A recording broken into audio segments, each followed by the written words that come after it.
Olá, boa noite, me chamo Neto e hoje vamos falar sobre a Filmation, da Ultimate Play the Game. É um trabalho da disciplina de direção de arte para multimídia do curso de graduação em Sistemas e Mídias Digitais da Universidade Federal do Ceará. Espero que gostem. Então, o que é a Filmation?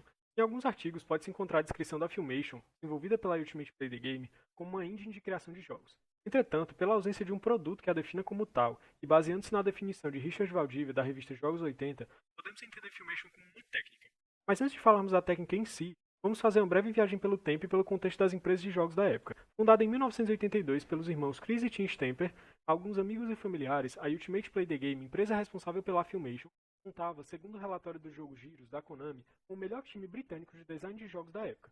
Isso porque tanto Chris quanto Tim tinham experiências prévias e promissoras no mercado, já tendo trabalhado no desenvolvimento de títulos para a Konami e para a Sega, como o próprio Gyros e Blueprint. Os primeiros jogos e grandes sucessos foram Jetpack e Pista. A Ultimate Play the Game primeiro licenciou kits de conversão de gabinetes de arcades para empresas, antes de passar para o mais lucrativo mercado britânico de computadores domésticos. A empresa rapidamente ganhou relevância no mercado e durante os anos evoluiu até tornar-se o que conheceríamos como a Rare, que viria a produzir jogos como Banjo-Kazooie, GoldenEye 007 e o politicamente incorreto Conker's Bad Fur Day, dentre outros, e que acabaria sendo vendida para a Microsoft em 2002 pela bagatela de quase 500 milhões de dólares. Já no mercado de computadores domésticos, a empresa se deparou com seus principais limitantes. As máquinas para as quais os títulos eram majoritariamente desenvolvidos, em especial que utilizando a técnica da Filmation, eram todas de 8 bits, colocando por incríveis 64 KB de memória RAM. Dentre os principais computadores, vale ressaltar os três cujas vendas foram expressivamente responsáveis pelo sucesso dos jogos: o ZX Spectrum e os MSX Commodore 64. Além das já citadas limitações do hardware, os usuários das máquinas da época também dependiam da qualidade dos monitores, não raramente vendidos de forma separada. A imagem à esquerda representa as sensacionais 16 cores que podiam ser exibidas em um monitor da época pelo Commodore 64. Os designers de jogos se viravam como podiam para representar as suas ideias e torná-las comercializáveis. O modal dos jogos na época era uma plataforma 2D, em que o jogador podia escolher mover os personagens ou objetos nos eixos X e Y. E é aí que começamos a entrar no mundo isométrico. O jogo da imagem é Anti-Attack, primogênito dos jogos em perspectiva isométrica. Apesar de não ter sido desenvolvido utilizando a Filmation, certamente a precedeu e inspirou. Trouxe um certo respiro à indústria na época, pois permitia ao jogador locomover-se para cima e para baixo, além das 4 coordenadas cardeais. Apesar dos avanços, pode-se observar a simplicidade na representação de formas e estruturas. E é aí que entra a Filmation. Quanto em anti-ataque, podemos dizer que conseguiríamos, entre aspas, acompanhar o movimento da câmera seguindo o personagem. Nos jogos em que se utiliza a técnica da Filmation, observamos ambientes estáticos, em que somente alguns objetos se movem. As paredes da sala são feitas de desenhos em perspectiva, porém, se prestarmos atenção, notamos que todas as paredes possuem as mesmas dimensões. Outras duas técnicas que permitem a representação mais fidedigna dos ambientes eram o mascaramento e a modularidade. As cenas, apesar de complexas, são compostas de poucos elementos. As paredes de Night Lore, de 1983, por exemplo, são pequenos padrões de imagens redesenhados diversas vezes para propiciar a sensação de textura semelhante a tijolos de pedra, apesar do limitado uso das cores chapadas. Já o mascaramento era um processo que informava ao computador o local de contorno do objeto. Tudo que estivesse fora desse limite deveria ser transparente, impedindo assim que os objetos se sobrepusessem. Isso fazia com que se gerasse uma noção de limite dentro do espaço estabelecido, e permitia uma visão do personagem mesmo quando ele estava atrás de certas superfícies. Essa técnica pode ser observada melhor nas portas que dão passagem às outras salas. Falando em portas, essas revelam com mais facilidade uma artimanha utilizada pelos desenvolvedores para dar uma noção de profundidade. Matematicamente, seria errado que, em perspectiva, as portas tivessem as mesmas dimensões. Entretanto, como já citado, essas foram alternativas encontradas pelos desenvolvedores, uma vez que não poderiam fazer cálculos matemáticos muito complexos. A esse conjunto de técnicas foi dado um nome que viria a ser comercialmente conhecido como Filmation.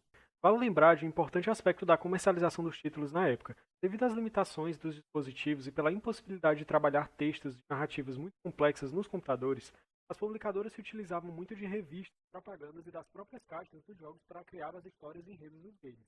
Não somente, mas também para gerar apreço e dar asas à imaginação de seu público, que era, em sua grande maioria, composto por crianças. E foi assim que nasceram os honrosos títulos da Filmation. Vamos ver alguns? Começando pelo famoso Night Lore, no enredo, o Cavaleiro Saberman perambula pelas salas do castelo medieval do mago Melchior. Somente ele sabe como se livrar da maldição que o faz, durante o dia, ser um homem comum, mas à noite transformar-se em um temido lobisomem. Para se livrar da maldição, ele deverá encontrar 14 objetos espalhados por seu castelo, cheios de perigos, e depositá-los em um caldeirão. O jogador deveria se aventurar pelas salas do castelo, tendo cuidado com os inimigos para encontrar os objetos. Em Alien 8, as últimas criaturas de um planeta moribundo em uma galáxia distante, conhecida como os Guardiões, armazenam suas bibliotecas, seus registros e conhecimentos em uma única nave, junto com alguns membros da sua raça, que foram congelados criogenicamente. O jogador, no papel do robô Alien 8, é encarregado de manter os ocupantes da nave vivos durante a viagem. Ao se aproximar do destino final da viagem, a nave é atacada e seus sistemas elétricos danificados. A tarefa do jogo é dar manutenção ao sistema elétrico da nave, escapando dos inimigos e salvar os tripulantes. Pentagram. Novamente na pele do bravo Sabreman, um artefato de poder mágico. Em primeiro lugar, deve localizar um dos poços e levar o balde de água resultante para um dos obeliscos quebrados. Isso deve ser feito com cada um dos 4 obeliscos, para que o pentagrama titular apareça em uma das salas. Feito isso, 5 pedras rúnicas mágicas devem ser encontradas e colocadas no próprio pentagrama. O pentagrama foi um quarto jogo da saga de Sabreman, porém apenas ele e Nightlore utilizaram Filmation. Por último, vamos falar do maravilhoso e revolucionário Bubbler. Você controla um dos cidadãos da antiga cidade de Icron, que foi metamorfizado em uma bola pelo mago Vadra. Vadra, em sua ditadura mágica, forçou os artesãos a construírem garrafas gigantes que soltavam bolhas e enfeitiçavam os cidadãos, os deixando sob seus comandos. Essas garrafas foram batizadas como Bubbler.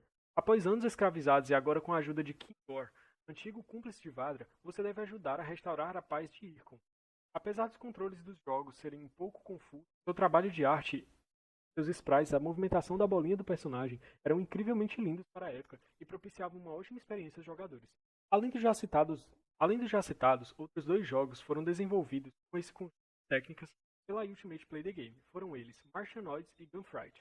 Apesar da boa quantidade de títulos já na época, outras empresas se interessaram pela técnica utilizada e desenvolveram títulos excelentes como Head Over Hells e o jogo do Batman, 1986, utilizando essas mesmas técnicas. Ambos os jogos citados foram desenvolvidos pela Ocean Software. Como podemos ver, a Filmation foi parte importante da indústria de jogos nos anos 80 e precedeu uma das mais influentes empresas de jogos do mundo. Através da criatividade e da simplicidade, Tim e Chris Stamper deram aula à indústria de como uma boa direção de arte pode transformar, reinventar e eternizar gêneros.